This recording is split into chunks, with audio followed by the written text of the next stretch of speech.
నిన్న బస్సులో వస్తూ ఆర్టీసీ బస్సులో వస్తూ ఒక సినిమా చూసా. అది ఎక్స్ట్రా ఆర్డినరీ మ్యాన్ అట.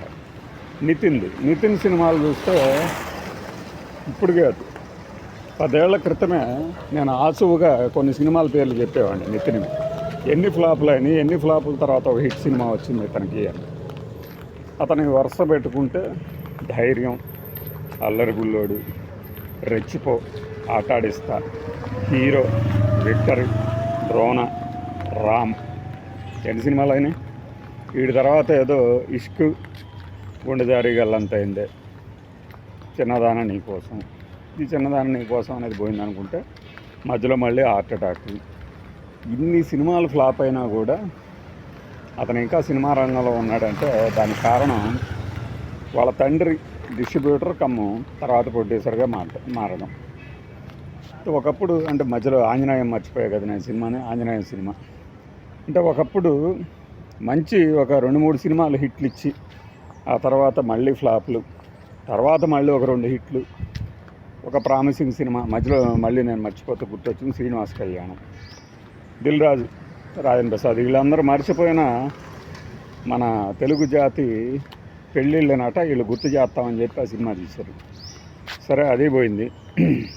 ఎందుకు చెప్తున్నాం అంటే ఇప్పుడు ఎక్స్ట్రా ఆర్డినరీ మ్యాన్ సినిమా చూసినప్పుడు అనిపించింది మధ్యలో చెక్కు, భీష్మ, ఎన్ని సినిమాలు ఆయాసం వస్తుంది. మొత్తం అతని 35 దాకా సినిమాలు తీస్తే హిట్ అయినాయి 7 సినిమాలు మాత్రమే. ఇంత గొప్ప పర్సంటేజ్, సక్సెస్ పర్సంటేజ్ ఎవరికి ఉండదు. సరే, ఈ సినిమా విషయానికి వస్తే డైరెక్టర్ ఎవరయ్యా అని తర్వాత నేను చూస్తూనే వెతికినప్పుడు వక్కంతం వంశీ. ఇతని టాలెంట్ని మెచ్చుకోవాలి మనం. నా పేరు సూర్య, ఇల్లే ఇండియా, ఈ టైటిల్తో ఒక సినిమా తీసి అది ఫ్లాప్ అయిన తర్వాత కూడా అన్ని ఏళ్ళు గ్యాప్ తీసుకొని మళ్ళీ ఇంకొక సినిమాకి డైరెక్షన్ చేసే ఛాన్స్ ఎలా దొరకబుచ్చుకున్నాడు, ఎట్లా కన్విన్స్ చేసాడు అసలు నితిన్ వాడిని అని. ఈ సినిమా స్టోరీ చూస్తే మైండ్ బ్లాక్ అవుతుంది. నేను ఆ జర్నీ చేసిన గంటలోనే ఆర్టీసీ బస్సులోనే జుట్టు పీక్కోవాలనిపించింది. అంటే ఇంత కంగాళీ కథని అసలు హీరోకి కానీ ప్రొడ్యూసర్కి కానీ ఎట్లా చెప్పి ఒప్పించాడు ఫస్ట్, అది నా డౌట్. ఆ తర్వాత సినిమా చూస్తున్నప్పుడే మామూలుగా తలకాయ బాదుకోవాలి. ఇట్లా మామూలుగా అంటే మామూలుగా కాదు. ఆ హీరో క్యారెక్టరు తాను సినిమా ఆర్టిస్ట్ అవ్వాలనుకొని వస్తే సినిమా ఛాన్స్ ఇవ్వకపోతే ఆ స్క్రిప్ట్ని తీసుకొని ఆ స్క్రిప్ట్కి తగ్గట్టుగా సన్నివేశాలన్నింటినీ చేసుకుంటూ పోతాడంట. సరే, చేసుకుంటున్నాడు, ఎక్కడో చోట దాన్ని బ్రేక్ ఇవ్వాలి కదా.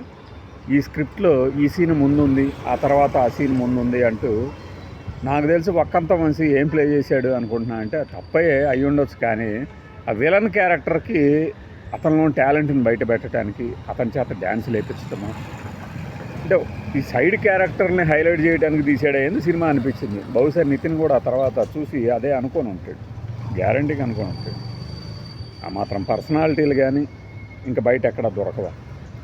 తర్వాత ఈ మాత్రం కథలు మన తెలుగు రచయితల దగ్గర ఎంతమంది దగ్గర లేవు. దీనికోసం పోయి మొత్తం ఒక 35 కోట్ల దాకా బడ్జెట్ పెట్టారట. మరి కనబడుతుంది అందులో, అదే గూగుల్లోనూ వికీపీడియాలో. కలెక్ట్ చేసింది ఎంత అయ్యా అంటే 15 కోట్లు, 10 కోట్లు. మరి దీన్ని డిజాస్టర్ అని ఏమంటారు? ఇలాంటి డిజాస్టర్లు తీయడానికే ప్రొడ్యూసర్లు ఉంది. అయితే ఒక పాట, డేంజర్ పిల్ల, శ్రీలీల పెర్ఫార్మెన్స్ ఏమో క్యూట్గా ఉన్నంత మాత్రాన సినిమా అంత ఆడాలనే ఉంది. ఇందులో కొద్దిగా డల్గా సాగిపోతూ శిరోభారం అనుకున్న సమయంలో కొద్దిగా జోష్ ఏందయ్యా అంటే రాజశేఖర్ గారు ఎంట్రీ. ఆయన ఒక క్యారెక్టర్, ఏది ఐజీ క్యారెక్టర్. ఆ ఐజీనే ఈ పోలీసు కానీ అంటే ఈ స్క్రిప్ట్ ప్రకారం, పేజీలో ఉన్న స్క్రిప్ట్ ప్రకారం మనోడు వెళ్తాడు. వెళ్ళి ఏం చేస్తాడంటే వాటిని నిజం చేస్తూ ఉంటాడు. ఆ నిజం చేసే ప్రక్రియలో ఊరికి వెళ్ళి ఆ పోలీస్ స్టేషన్లో ఇతనే ఎస్ఐ అని చెప్తాడు. ఆ ఎస్ఐ ఇతనే అని చెప్పిన తర్వాత కొంతమందికి డౌట్ వస్తుంది. మళ్ళీ అక్కడ కూడా చాలామంది ఉన్నారు క్యారెక్టర్ ఆర్టిస్టులు. ఇంతమందికి ప్యాడింగ్ ఇచ్చారు అంటే ప్రొడ్యూసర్ని అభినందించాలి, ఎంతమందికి ఉపాధి కల్పించాడు కదా అని. అయితే ఎంత ఉపాధి కల్పించినా కూడా ఎవరో కూడా ఊరికే అయితే చేయరు కదా, వాళ్ళకి రెమ్యునరేషన్ ఇవ్వాలి కదా. ఆ రెమ్యునరేషన్ ఒక్క వాళ్ళ పెర్ఫార్మెన్సు ప్రతిదానికి అతి ఎక్స్ప్రెషన్స్ సినిమాల్లో ఆ బ్రహ్మాజీ, ఆ బొల్లమ్మన ఎవరో, మరి ఇంకా ఈ దైపరాది, ఇంకా ఆర్టిస్టులు అందరూ నటిస్తూ ఉంటారు. అయితే అది నటనని అందులో క్యారెక్టర్లకు కూడా తెలిసిపోయేంత నటన. మరి నితిన్కి ఈ సినిమా ఏ రకంగా ప్లస్ అయిందైతే నాకైతే తెలవదు. అతని ఖాతాల్లో ఇదొకటి అయ్యి ఉండదు అంతే. అంతకుమించి సక్సెస్ అంటే ఏమో అసలు వాళ్ళు ఏమనుకోని కథను మొదలు పెడతారు, ఏమనుకోని పూర్తి చేస్తారు అనేది డౌట్, కన్ఫ్యూజను. ఈ సినిమా కథను చెప్పాలంటే చెప్పాం కదా ముందు, ఒక ఎక్స్ట్రా ఆర్టిస్టు సినిమా హీరో అవ్వాలనో ఆర్టిస్ట్ అవ్వాలనో వచ్చి అది నెరవేరకపోయేసరికి వాటిని స్క్రిప్ట్ని నిజం చేద్దాం అనుకుంటాడు. ఈ క్రమంలో ఒక రౌడీని ఎదుర్కొంటాడు. ఆ రౌడీకి కూడా ఈ విషయం తెలుస్తుంది ఎక్స్ట్రా ఆర్టిస్ట్ అని. చివరి స్క్రిప్ట్ తగలబెట్టినా కూడా నేను కొన్ని సీన్లు చేస్తాను, క్లైమాక్స్లో విలన్ని చంపేస్తాను అంటే నేను చంపేస్తాను, ఇదే క్లైమాక్స్ అంటాడు.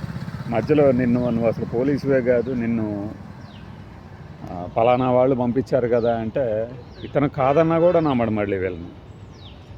ఐజీ అంటే రాజశేఖర్ గారు వచ్చి ఏదో నేను అసలు పెండింగ్ కేసులు ఉంచుకోను అని ఒకడిని మర్డర్ చేయటము, ఒకటి కాలు ఎరగొట్టడం, ఇవన్నీ చేస్తూ ఉంటారు. ఎస్ అతను నా శిష్యుడే అంటాడు. చివరికి సంపత్ రాజ్కి కథ అంతా చెప్తూ ఉంటాడు ఈ హీరో. చివరికి ఏమైంది అంటే మళ్ళీ ఇంకొక ఆపరేషన్ అప్పగిస్తుంది. అసలు ఏమన్నా ఉందా? ఒక నవలలో ఏమన్నా చూస్తే ఏదన్నా అర్థం అవుతుందేమో కానీ ఒక నవలగా కూడా ఇలాంటి కంగాళి కథలను ప్రేక్షకులు ఆదరించరు, చదువరులు కూడా.